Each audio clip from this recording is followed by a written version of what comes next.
Alhamdulillahilladzi arsala rasulahu bil huda wa dinil haqq liyudhhirahu 'ala dini kullihi walau karihal musyrikun. Wa asyhadu an la ilaha illallah wahdahu la syarikalah wa asyhadu anna Muhammadan abduhu wa rasuluh.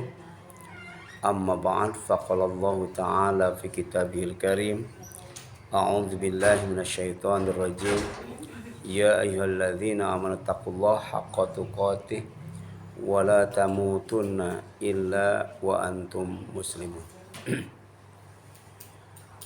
Puji dan syukur kita panjatkan kepada Allah Subhanahu wa taala dengan hidayah, taufik dan inayahnya kita bisa bertemu dan berkumpul kembali dalam taat dan ibadah kepada Allah Subhanahu wa taala dengan mengikuti jejak langkah Rasulullah SAW dan para sahabatnya serta para ulama yang saleh.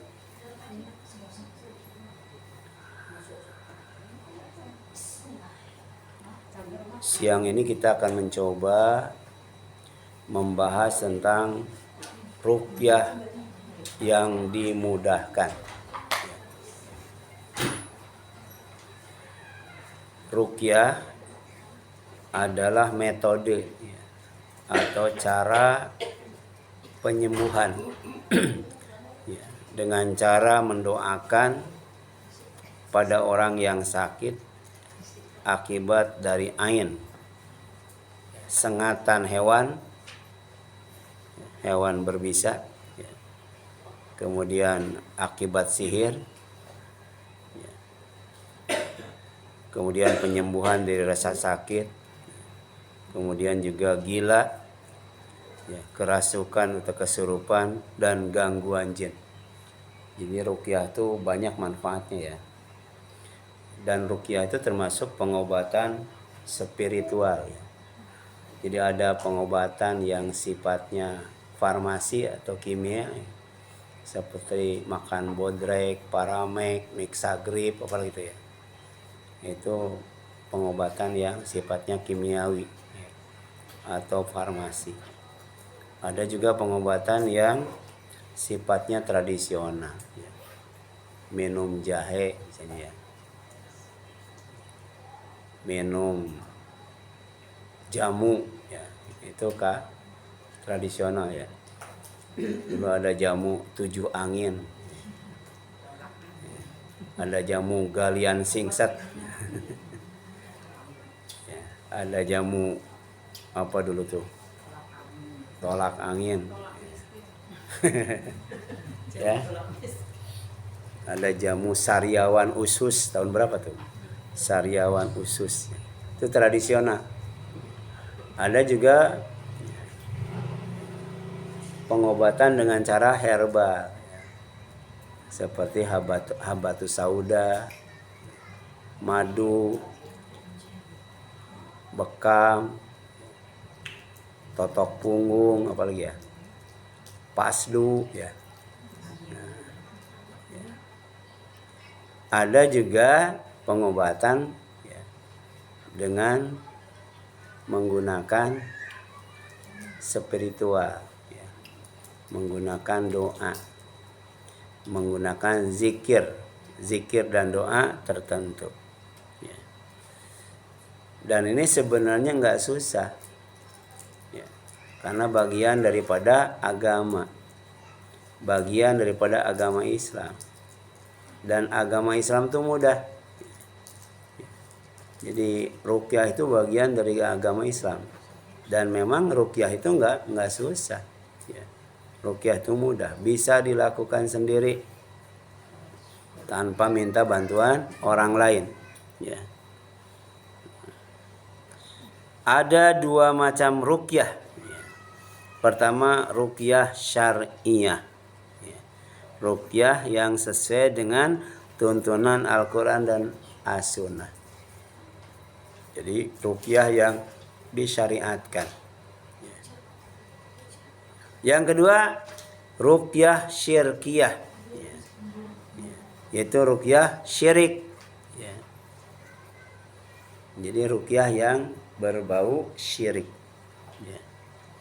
Dan ini disabdakan oleh Rasulullah SAW, ya, i'ridu, ya, a'ridu alayya, ya, ruqakum la ba'sa biruqa malam yakun fihi syirkun.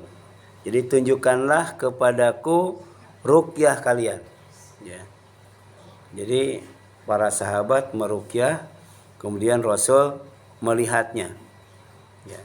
Apa kata beliau? Tidaklah mengapa ruqyah yang di dalamnya tidak mengandung syirik. Ya.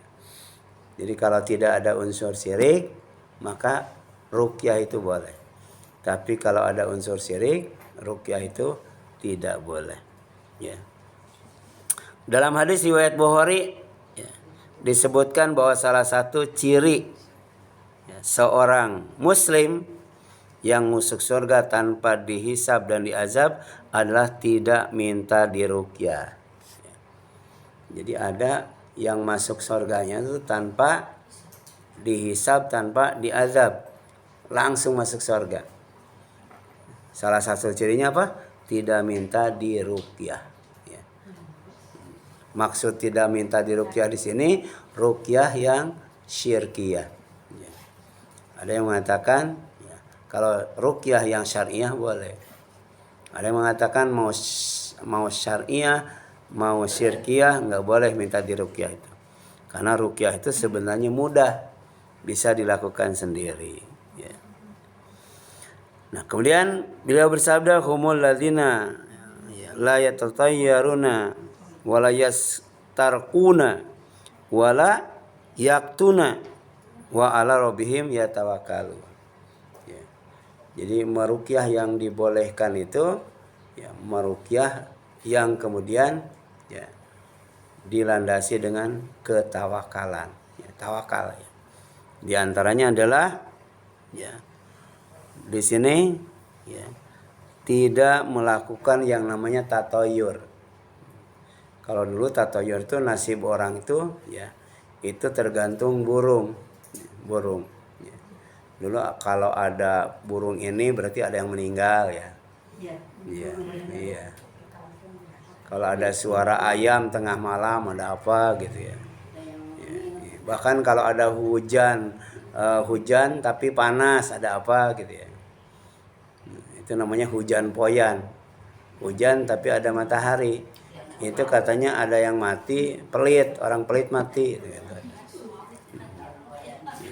Kalau ada ayam berkokok tengah malam, itu ada yang apa namanya itu? Lahir tapi nggak ada bapaknya. Jadi iya, hasil zina maksudnya, ya. Kalau ada kupu-kupu tuh berarti ada tamu. Ada tamu. Ya.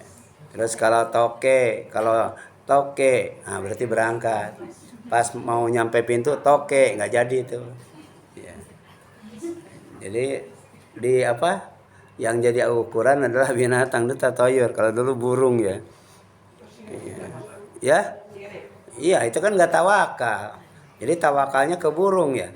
Tawakalnya ke kita diperintah tawakal ke Allah bukan ke burung, ya. Tadinya mau pergi ada kupu-kupu nggak jadi karena mau ada tamu, ya, mau ada tamu, ya. Demikian pula wala yastarkun, itu nggak boleh tuh, nggak boleh minta diruqyah, ya. Nggak boleh, ya, menggantungkan, ya, apa namanya itu, pekerjaan kepada selain Allah, contohnya kepada burung, kupu-kupu, ayam dan sebagainya. Wala yaktun, ya, tidak boleh mengobati dengan besi panas, ya, besi panas, ya. Wa ala rabbihim yatawakkalun, ya. Dan mereka tawakal kepada Allah, ya. Jadi orang yang tidak akan diazab, tidak akan dihisab, langsung masuk surga itu pertama tidak menggantungkan nasib kepada selain Allah, ya. Di antaranya kepada binatang, lebih khusus lagi burung. Yang kedua tidak minta diruqyah. Ya. Dan yang ketiga tidak mengobati penyakit dengan besi panas. Iya, besi panas. Ya. Kalau di kampung dulu penyakit eksim ya, borok yang nggak sembuh-sembuh. Nah, kemudian pakai pisang atau apanya gitu ya, kemudian dibakar. Nanti kalau udah panas dikisir ke boroknya itu bu. Tuh, lumayan pingsan bu. Tuh. Tapi tidak lama daripada itu sembuh. Iya. Ada yang pakai besi, ya. Ada yang pakai bogol pisang apa namanya itu ya. Dulu itu ya. Nah, kemudian wa ala rabbihim yatawakkalun. Ya. Kepada Allah mereka itu tawakal. Untuk menjaga tawakal itu ada dua amal yang harus kita lakukan. Ya. Supaya kita tetap tawakal dan tawakalnya itu meningkat terus. Yang pertama alladzina yuqimunas sholat. Jangan meninggalkan sholat. Orang yang meninggalkan sholat nggak bisa tawakal tuh. Ya, untuk menjaga supaya tawakal dan tawakalnya tuh makin lama makin mantap, ya alladzina yuqimunas sholat, dirikan sholat. Ya, bukan hanya sholat sendiri di rumah, tapi juga sholat berjamaah. Bukan hanya sholat wajib, tapi juga sholat sunat. Ya, bukan hanya sholat hanya sebatas takbir, ya kemudian ditutup dengan salam, tapi ada sesuatu yang dipesankan lewat sholat. Misalnya disiplin waktu. Ada orang yang rajin sholat tapi nggak disiplin waktunya. Kemudian ada yang rajin sholat tapi pelit. Tapi ada yang rajin sholat kemudian suka pamer. Nah itu berarti sholatnya itu tidak ada nilainya. Hanya sebatas bacaan dan gerakan saja. Tidak bisa diwujudkan dalam bentuk akhlak mulia misalnya. Ya. Nah. Kemudian ada dua pendapat ulama dalam hal ini, ya. Pertama, maksud minta diruqyah di sini adalah minta diruqyah dengan ruqyah syirkiyah yang mengandung syirikat. Ya. Jadi yang dimaksud dengan masuk surga tanpa diazab dan tanpa dihisab, yaitu tidak minta diruqyah itu tidak diminta ruqyah yang berbau syirik, ya. Nah, kemudian kedua, meminta diruqyah dengan ruqyah syariah, ya. Itu akan berpotensi mengurangi tawakal seseorang, ya. Ia akan bergantung kepada peruqyah. Jadi menggantungkan diri kepada yang meruqyah. Ya, ia merasa apabila tidak diruqyah oleh Ustadz Fulan maka tidak sembuh. Padahal hakikat ruqyah adalah doa. Ya, seharusnya ia lebih berhak untuk berdoa kepada Allah. Ya. Jadi dia menggantungkan, ya, nasibnya itu kepada orang yang meruqyah. Padahal ruqyah itu sendiri adalah doa. Ya. Kenapa tidak langsung kepada Allah saja? Ya. Kenapa harus melalui perantara? Nah, sebenarnya dalam Islam kalau kita merasa kita berdoa tidak pantas, ya, karena mungkin banyak dosa, tidak banyak amal, kita bisa, ya, minta kepada orang untuk mendoakan kita, bisa, ya. Di antaranya ada orang yang baru pulang haji, tuh, minta didoakan kepada orang yang baru pulang haji, karena doanya mustajab. Minta didoakan kepada orang yang sedang sakit. Orang yang sakit itu doanya mustajab misalnya. Ya. Minta didoakan kepada orang tua. Doa orang tua itu tidak akan ditolak. Ya. Tapi semuanya masih hidup. Ya. Jadi sahabat minta didoakan kepada Nabi. Nah termasuk si Korun itu. Si Korun itu mendatangi Nabi Musa minta didoakan supaya jadi orang kaya. Ya. Bisa melalui orang lain, ya. Tapi jangan berdoa dengan doa yang salah, Bu. Ya. Saya waktu habis sholat subuh, Bu, ada bapak-bapak nyamperin, udah gitu ngasih uang 200.000. Ustaz, alhamdulillah tadi malam berapa malam gitu ya, saya berdoa dan nyebut nama Ustaz gitu. Jadi ketika doanya tuh nyebut nama saya gitu. Alhamdulillah Ustaz, doanya dikabul gitu. Ngasih 200 Bu. Nyebut nama saya Bu. Gitu. Untung tidak sambil nginjak bumi berapa kali. Iya. 3 kali ya nyebut nama saya, dikabul doanya. Nah itu berarti ketawakalannya apa Bu? Berkurang. Ya. Ya kadang-kala kita kalau sering ya kalau nggak ke dokter ini nggak sembuh ya. Nah itu juga mengurangi ketawakalan. Jadi saya mau kalau berobat ke dokter itu aja. Ya. Kalau ke dokter lain nggak sembuh kan gitu kan. Itu juga termasuk ya tidak tawakal. Makanya dilatih dengan mendirikan sholat sunat, sholat wajib, sholat berjamaah, sholat sendiri, dan kemudian pesan-pesan sholat diamalkan dalam kehidupan sehari-hari.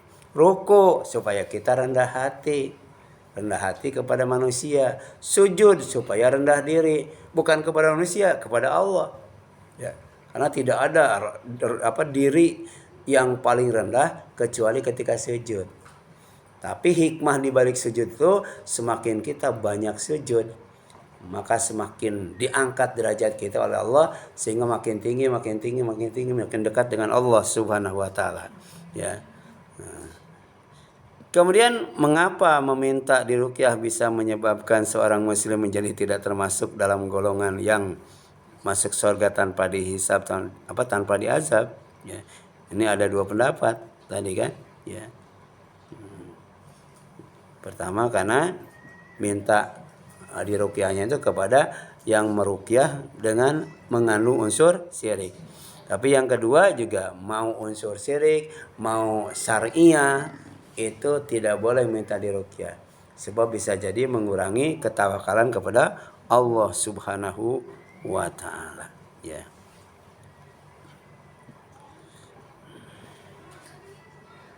Nah ini ya. Ada fatwa dari Lajnah Daimah. Thalabud du'a wa thalabur ruqyah itu mubah ya.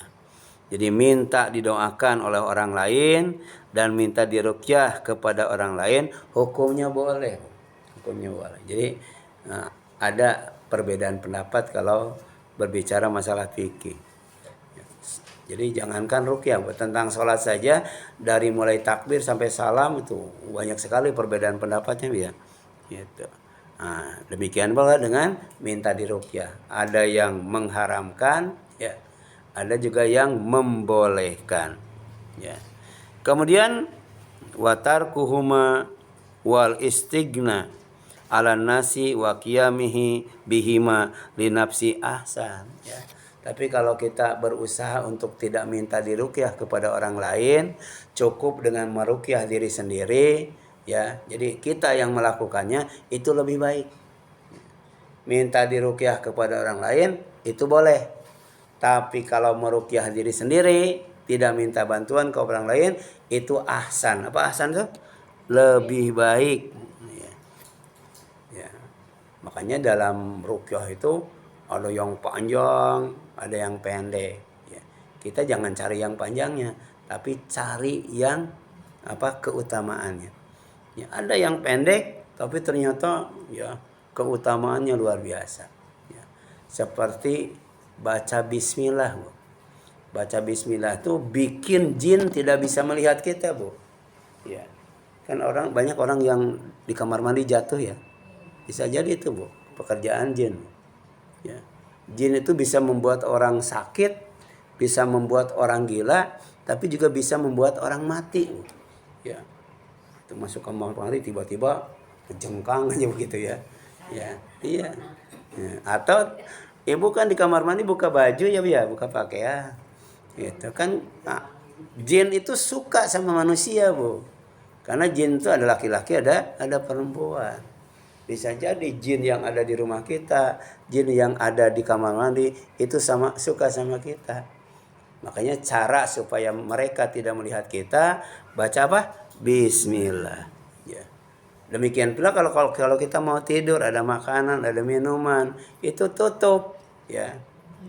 Tapi kalau tidak ada tutupnya, itu bisa pakai lidi, bisa pakai benang, simpan di atasnya, ucapkan bismillah. Pintu itu, ya, walaupun dikunci, Bu, ya, walaupun diselot dari belakang, itu kalau tidak baca bismillah bisa masuk itu jin, Bu. Bisa masuk, Bu. Ya. Tapi walaupun tidak ditutup, ya, baca bismillah, ya, jin nggak bisa masuk, Bu. Paling maling yang masuk, Bu. Ya, jadi kalau dikunci, diselot, baca bismillah, pertama maling nggak masuk, jin juga nggak masuk, Bu. Ya, itu pentingnya baca bismillah. Ya, gitu. Coba aja baca bismillah, jangan dikunci, jin nggak masuk, tapi maling masuk, maling masuk, Bu. Ya. Iya. Nah, ruqyah yang dimudahkan adalah agar meruqyah sendiri, Bu. Tidak minta diruqyah kepada orang lain. Kenapa? Karena bacaannya relatif pendek, ya, sehingga mudah dihafal dan tidak seperti ruqyah pada umumnya, Bu. Ya. Ada ruqyah itu membaca surat Qaf, Bu. Panjang dia. Apalagi ada ruqyah membaca surat Al-Baqarah ayat 1 sampai 280 berapa, Bu? 86, Bu. Tuh ya. Kan itu mah panjang, Bu. Tapi ada yang pendek dan mudah untuk dihafal, ya. Misalnya meruqyah sendiri lebih baik dari dan utama dibandingkan dengan minta diruqyah kepada orang lain. Dan Rasul SAW menyebutkan 4 ciri seorang muslim yang masuk surga tanpa dihisab dan diazab. Ya. Pertama apa? Humul ladzina la yatatayyarun. Mereka tidak melakukan tiaro, ya. Menganggap sial, ya. Baik kepada yang lain maupun kepada orang, ya. Gitu. Ini sejak punya anak ini rezeki seret banget kan gitu. Iya. Wah, alhamdulillah ya. Sejak saya miara kucing ini tuh, miara kucing, itu rezeki itu mudah banget, lancar banget. Itu ke kucing tawakalnya, Bu. Ya. Kemudian yang kedua wala yastarkun, tidak minta untuk diruqyah. Kemudian wala yaktun, ya. Tidak menggunakan kai. Apa kai itu? Pengobatan dengan besi panas, Bu.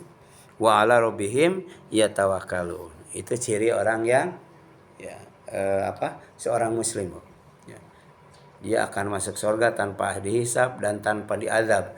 Cirinya ada berapa? 4. Ada 4. Itu hadis sahih. Ruqyah yang dimudahkan, ya, adalah ruqyah yang sesuai dengan tuntunan Al-Qur'an dan As-Sunnah, ya.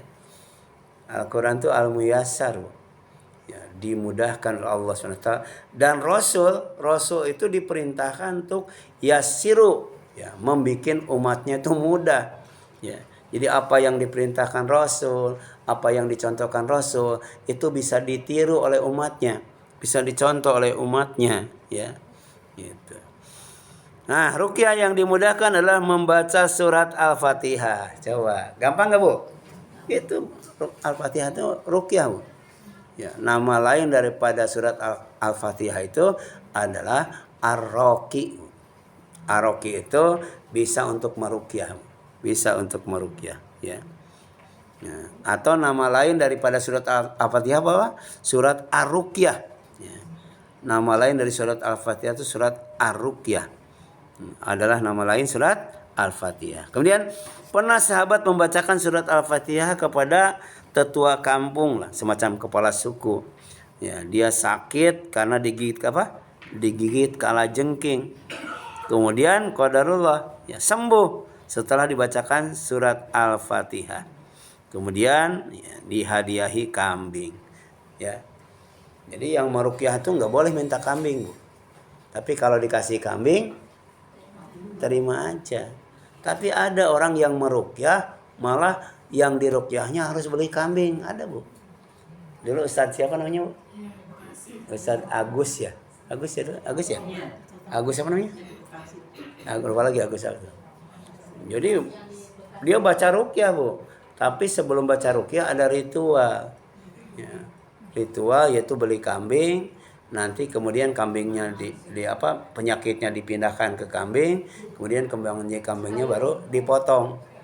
Jadi bisa dicek penyakitnya pindah ke kambing, gitu. Ini ada berbau tahayul, ya, berbau khurafat, berbau syirik. tapi juga berbuat dolim, Bu. Masa? Ya, emang kambing kalau ditanya mau sakit, Bu? Ya. Itu kan dolim, ya, memindahkan penyakit ke kambing. Ya. Iya. Mendolimi binatang nggak boleh, ya. Ya. Jadi dengan baca Al-Fatihah itu, Bu, sembuh itu, Bu. Tapi sembuhnya yang menyembuhkan siapa? Allah. Makanya Allahumma shfini, ya Allah sembuhkan aku. Ya, anta syafi, karena engkau yang bisa menyembuhkan. La syafi'a ila anta, tidak ada yang bisa menyembuhkan selain engkau. Jadi ruqyah ya, atau berobat ke rumah sakit, ke dokter, minum obat dan sebagainya, itu namanya mengobati, bukan menyembuhkan. Ya, karena kata Nabi Ibrahim, fa idza maridtu wa huwa yashfin. Ya, kalau aku sakit, maka dia Allah yang menyembuhkan aku. Jadi bukan obat, bukan dokter yang menyembuhkan itu. Ya, bukan yang tukang ruqyah, bukan. Tapi Allah Subhanahu wa taala, itu hanya usaha. Usaha yang dibarengi dengan tawakal, ya. Nah, setelah itu dilaporkan kepada Rasul. Ya, jadi ada sahabat ya meruqyah kepala suku yang digigit kalajengking dengan membaca surat Al-Fatihah kemudian sembuh, ya. Maka kata Rasul, wa ma adrakum annaha ruqyah, ya. Bagaimana kalian tahu bahwa surat Al-Fatihah itu adalah ruqyah, doa penyembuh, ya. Bisa, Bu, berobat dengan pengobatan spiritual dengan membaca apa? Surat Al-Fatihah, ya. Ada yang hafal surat Al-Fatihah, Bu? Nah, kalau hafal berarti gampang, Bu. Gampang, Bu. Kemudian juga ruqyah yang dimudahkan adalah membaca Rabbana atina fid dunya hasanah wa fil akhirati hasanah wa qina adzabannar, Bu. Iya. Gampang banget ya. Dan itu bisa ya mengobati penyakit yang datangnya dari alam akhirat, Bu. Ya. Jadi kan ceritanya ada sahabat ya, dia salah berdoa, ya Allah, seandainya aku punya dosa yang menyebabkan aku disiksa di akhirat, daripada nanti sekarang aja, katanya gitu. Oh, dikasih tuh penyakit yang luar biasa. Ya. Jadi ternyata doa juga harus pakai ilmu, Bu. Ya. Nah, kata Rasul, ya, ucapkanlah, gunakanlah doa sebagai ruqyah dalam ucapan Rabbana atina fid dunya hasanah wa fil akhirati hasanah wa qina adzabannar. Ya. Qadarullah, ya. Sakit yang parah itu dalam waktu yang tidak begitu lama disembuhkan oleh Allah Subhanahu wa taala. Ya. Ini bentuk tawakal kepada Allah itu berdoa, Bu. Ya. Nah, apa doa yang pernah diucapkan oleh sahabat itu? Allahumma ma kunta mu'aqibi bihi fil akhirah fa'ajilhu li fid dunya, ya Allah. Apa saja yang engkau akan menyiksaku di akhirat, maka segerakanlah siksa itu di dunia. Harusnya istighfar, bukan nantang, Bu. Ya.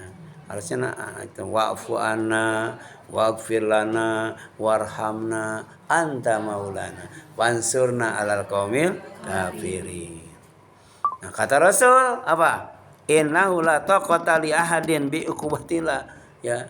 Jadi tidak ada seorang pun yang mampu ya menghadapi yang namanya siksa Allah, ya. Jadi jangan sampai kita masuk neraka, Bu. Jangankan diazab di akhirat, ya. Ditimpa bencana di dunia saja kita nggak ada yang mampu, ya, Bu. Ya. Bayangkan tuh gedung tinggi berapa tingkat, Bu. Dengan gempa 7 sekian skala Richter, itu gedung-gedung pada itu ya, pada amruk, Bu, ya. Itu di dalamnya ada orang nggak, Bu? Ada itu, Bu. Ya, ada orang, Bu. Ya. Itu baru bencana, Bu, dalam bentuk gempa. Apalagi yang namanya neraka, Bu. Ya. Kalau neraka itu kan mengepung, atas api, bawah api, depan api, belakang api, kiri kanan api. Dan apinya tuh api yang menghasilkan asap yang hitam pekat, Bu. Ya. Sudah panas gelap lagi, Bu. Sudah gelap sendirian lagi, Bu. ya sendiri dalam siksaan. Kalau di sorga ya sudah terang, nikmat, enak, adem, berkumpul dengan istri, berkumpul dengan suami, berkumpul dengan orang tua, berkumpul dengan anak cucu. Ya. Makanya Allah bikin sorganya itu seluas langit dan bumi. Itu satu sorga, Bu. Satu sorga seluas langit dan bumi. Sebab di sorga tidak sendirian, Bu.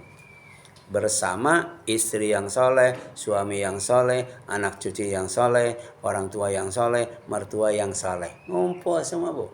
Ya, ngumpul, Bu. Ya. Dan manusia itu sebenarnya ingin rumahnya itu yang luas, Bu. Ya. Nah. Kalau di kampung masih banyak orang yang rumahnya luas, Bu. Bahkan yang paling luas itu di kampung dapurnya, Bu. Dapurnya luas. Kalau kita kadang-kadang dapur ya, nyatu dengan kamar tamu. Saya pernah tuh ke Subang tuh, di daerah Pabuaran, perbatasan antara Subang dan mana tuh lupa lagi dia. Subang dan Jakarta ya. Bekasi kalau nggak salah itu. Itu apa dapurnya gede banget, Bu. Dapurnya gede banget. Kalah tengah rumahnya itu ya. Belum halamannya itu ya. Kita mah halaman nggak punya, dapur kecil. Ya. Tapi surga arduha samawati wal ar. Satu surga itu luasnya seluas langit dan bumi. Ya. Kemudian ruqyah yang dimudahkan adalah membaca Allahumma shfi. Cuman itu doanya. Ya. Ya. Di WA ya. Bu Titi doakan saya ya. Dijawab Allahumma shfi, udah gitu. Singkat banget tuh. Ya, atau ibu sakit, udah aja Allahumma shfi. Cuma segitu doanya. Iya. Kalau mau panjang Allahumma robban nasi kan ya. Mudhil bal ba'si isfini anta syafi la syafiya ila anta syifaan la yugadiru saqam. Tapi kalau nggak hafal ada mudah apa ruqyah yang dimudahkan. Allahumma shfi. Ya Allah sembuhkan. Ya. Gitu. Kalau yang kita minta didoakan, berarti yang minta didoakan minta disembuhkan oleh Allah. Kalau kita yang sakitnya berarti kita yang minta disembuhkan oleh Allah SWT. Ya. Ya. Hafal, Bu? Allahumma shfi. Insyaallah minggu depan dicek satu-satu hafal. Insyaallah. Cuman Allahumma shfi udah cuma gitu, Bu. Ya. Nah. Ya. Nah, nih, Bu. Ini Sa'ad bin Abi Waqqas radhiyallahu anhu, dia berkata, adani Rasulullah SAW. Beliau Rasulullah SAW pernah menjengukku. Ya. Kemudian faqala, dia berdoa. Ya. Allahumma shfi Sa'dan. Itu aja, Bu, doanya, Bu. Allahumma shfi Sa'dan. Ya. Jadi kalau ibu menjenguk orang sakit, ya. Kemudian kita doakan siapa namanya orang sakit itu. Ya. Allahumma shfi Neneng misalnya. Allahumma shfi Lilis gitu ya gitu. Sebutkan namanya. Seperti Rasul pernah menjenguk sahabat yang bernama Sa'ad. Ya, dia meruqyahnya itu dengan Allahumma shfi ya, apa? Sa'dan. Itu tanpa diminta. Jadi Sa'ad bin Abi Waqqas tidak minta apa? Kepada Rasul untuk meruqyahnya enggak, tapi Rasul tanpa diminta langsung mendoakan Sa'ad dengan kalimat Allahumma shfi Sa'dan. Ya Allah sembuhkan Sa'ad. Ya Allah sembuhkan Sa'ad. Ya Allah sembuhkan Sa'ad. Berapa kali itu? 3 kali. Allahumma shfi Sa'dan. Allahumma shfi Sa'dan. Allahumma shfi Sa'dan. Ya. Karena Allah itu ganjil. Allah tuh suka dengan yang ganjil. Ya. Mau 5 boleh 5 kali, 7 kali juga boleh. Minimal berapa? 3 kali. Kenapa? Nama orang. Iya nama orang. Ya. Iya. Iya diganti nama yang kita jenguk siapa, Bu? Ya, iya. Kita menjenguk orang yang namanya misalnya Susi ya, Allahumma sfi susi. Gitu. Gampang ya? Gampang insyaallah. Kemudian ruqyah yang dimudahkan adalah membaca la ba'sa tahurun insyaallah. Itu aja, Bu. Ya, gitu. Yang sakitnya juga sama, la ba'sa tahurun insyaallah. Gitu. Ya. Ya, jadi kalau ada orang mengatakan ke kita la ba'sa tahurun insyaallah, kita jawab la ba'sa tahurun insyaallah. Enggak apa-apa, ya. Enggak apa-apa, ya. Insya Allah pulih, insya Allah sehat, insya Allah sembuh, kan gitu. Itu maksudnya, Bu. Itu ruqyah yang dimudahkan. Jadi anna Nabiya sallallahu alaihi wasallam dakhala ala Arabiyin yauduhu. Rasul pernah menjenguk orang Arab Badui, Arab kampung yang sakit, ya, yang sedang sakit. Wa kana Nabi sallam idza dakhala ala maridin yauduhu qala, dan adalah Rasul apabila menjenguk orang sakit dia membaca ruqyah la ba'sa tahurun insyaallah. Ya, artinya apa? Tidak apa-apa jika Allah izinkan pulih, ya, sembuh, ya. Kemudian faqala lahu, dan orang yang sakit berkata kepada Rasulullah, la ba'sa tahurun insyaallah. Jadi orang yang menjenguk baca ruqyah, orang yang dijenguk juga baca ruqyah. Ya. Itu ada di sini. Artinya apa tadi? Tidak apa-apa, insya Allah pulih. Ya. Baik lagi insya Allah. Ya. Insya Allah. Ya. Itu kan doa ya, Bu ya. Karena doa berarti disebut ruqyah. Ya, doa untuk kesembuhan.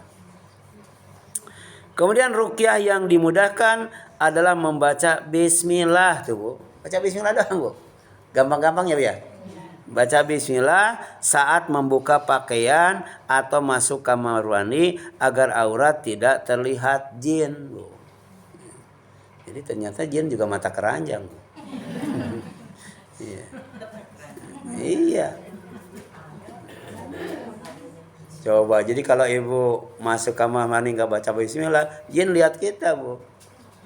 Iya, lihat kita. Ya. Ini ya? Ada jin di kamar manusia ada. Apa? Ada jin di kamar manusia ada. Ada. Ya. Ya. Saya 2 bulan, Bu. 2 bulan KKN, kuliah kerja nyata di hutan jati. Itu di daerah Sumedang, ya. Di sana itu ada satu tempat, ya, ya. Kuburannya tuh panjang-panjang, tinggi-tinggi, Bu. Kuburan tuh setinggi ini mungkin, Bu, kuburan, dan panjang, Bu. Ya. Terus kita di sana tuh banyak telur, kembang di kuburan tuh. Ternyata di sana tempat pesugihan, dan bisa melayani jasa menikahkan manusia dengan jin, ya. Manusia dengan jin, ya.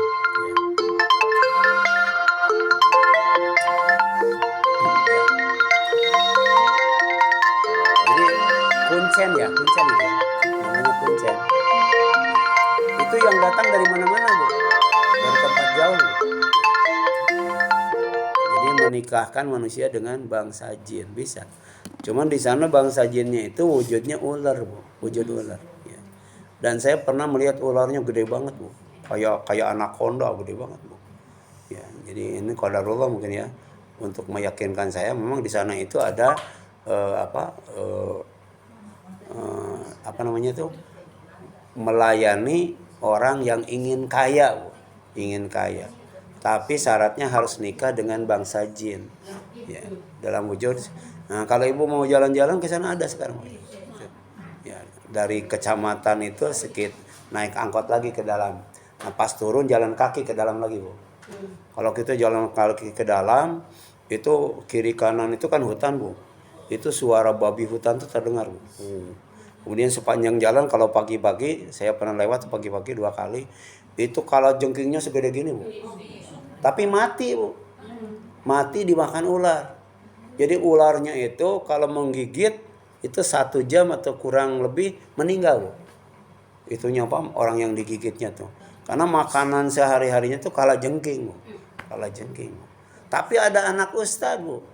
Anak ustadz tuh digigit berkali-kali sama ular itu nggak apa-apa, Bu. Dijadikan mainan. Nah, dia belum sekolah anak itu waktu itu, ya. Jadi ternyata alam gaib ya yang bernama alam jin itu ada. Tapi jin itu tidak bisa dilihat oleh manusia kecuali dalam wujud lain. Seperti apa tadi? Ular, anjing, bisa, Bu, ya. Atau wujud manusia bisa, Bu, ya. Jadi kalau kita mau masuk kamar mandi atau mau buka pakaian, ya, maka ucapkan bismillah. Insya Allah, ya, jinnya nggak bakal bisa melihat aurat kita. Ya. Kemudian dari Abu Sa'id Al-Khudri, ya, radhiyallahu anhu, Rasulullah SAW bersabda, ya, apa? Satru ma baina a'yunil jinni wa baina aurati bani Adam idza khala ar-rajul thawbahu ayakula bismillah, ya. Jadi yang menutupi, ya, pandangan mata jin dari aurat manusia itu apabila, ya, manusia itu, orang itu kalau mencopot pakaiannya mengucapkan apa? Bismillah, ya. Jadi hadisnya sahih, ya. Ini ada 2, ya. Kalau yang kedua dari Abu Thalib, ya. Jadi Rasul pernah bersabda, ya, satru ma baina a'yunil jinni wa aurati bani Adam idza dakhala ahaduhum al-khala ayakula bismillah. Kalau yang kedua, yang menutupi pandangan mata jin dari aurat manusia adalah apabila seorang masuk ke kamar mandi mengucapkan bismillah, ya. Ya, satu lagi aja, ya. Ruqyah yang dimudahkan adalah membaca surat Al-Falaq dan An-Nas, ya. Coba siapa yang tidak hafal surat Al-Falaq? Anas hafal, ya. Jadi bukan surat Al-Ikhlasnya, Bu. Surat Al-Falaq dan An-Nas, surat apa? Dua surat. Jadi sebelum turun surat ini, Rasul itu dia membaca ruqyahnya itu, ya, itu untuk setiap mencegah dari gangguan jin kan di sini, ya. Jadi supaya tidak diganggu jin, Rasul membaca ruqyah, ya. Tapi ketika turun surat Al-Falaq dan An-Nas, maka Rasul menggunakan surat itu untuk menangkal dari gangguan jin dan gangguan ain, ya. Gangguan mata yang kalau memandang kita malah jadi sakit, tuh. Ya, jadi ada orang kalau memandang kita itu kita jadi sakit, atau mata kita kalau memandang orang lain jadi sakit, tuh. Itu namanya ain, ya. Jadi di mata itu ada kekuatan itu, dan itu bisa ditangkal dengan membaca apa? Surat Al-Falaq dan surat An-Nas, ya.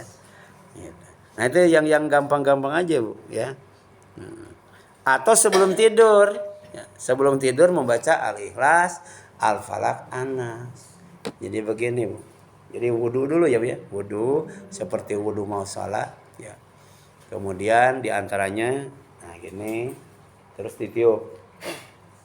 Udah gitu baca Al-Ikhlas, Al-Falaq, An-Nas, ya. Baru diusapkan, ya, ke semua tubuh yang kita bisa menjangkaunya, ya. Nah ini ada, ya, diusapkan, ya. Pertama diusapkan ke kepala dulu, kemudian diusapkan ke wajah, kemudian diusapkan ke bagian depan dari tubuh kita, dilanjutkan ke bagian belakang yang kita sanggup untuk mengusapnya.